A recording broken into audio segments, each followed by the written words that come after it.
सोलापूरमध्ये रस्त्यात खड्डे की खड्ड्यात रस्ते हे अजूनही समजत नाहीये। गेले कित्येक वर्षांपासून खड्ड्याचा प्रश्न मार्गी लागत नाहीये।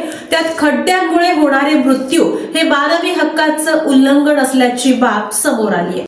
रस्त्यावरील खड्ड्यांमुळे होणारे अपघाती मृत्यू हे मानवी हक्कांचे थेट उल्लंघन आहे। अशा प्रकरणांमध्ये पीडितांना नुकसान भरपाई मिळावी यासाठी न्यायालय जलद गतीने कारवाई करेल असे प्रतिपादन पुणे जिल्हा व सत्र न्यायालयाचे प्रमुख न्यायाधीश महेंद्र महाजन यांनी केले।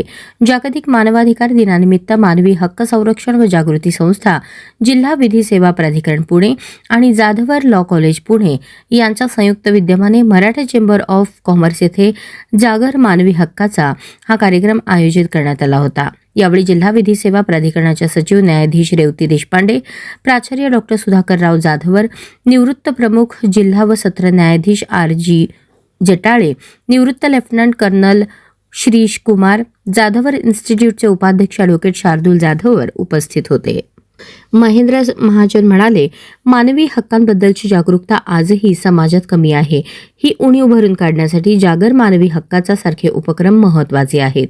कायद्याप्रमाणे सत्र न्यायालयाच्या ठिकाणी मानवी हक्क न्यायालय असल्याचे फलक लावण्याचे आश्वासनही त्यांनी दिले। न्यायाधीश रेवती देशपांडे म्हणाल्या, कोणताही गरीब किंवा आर्थिकदृष्ट्या दुर्बल व्यक्ती पैशाअभावी न्यायापासून वंचित राहू नये यासाठी पुणे जिल्हा विधी सेवा प्राधिकरण सातत्याने प्रयत्नशील आहे।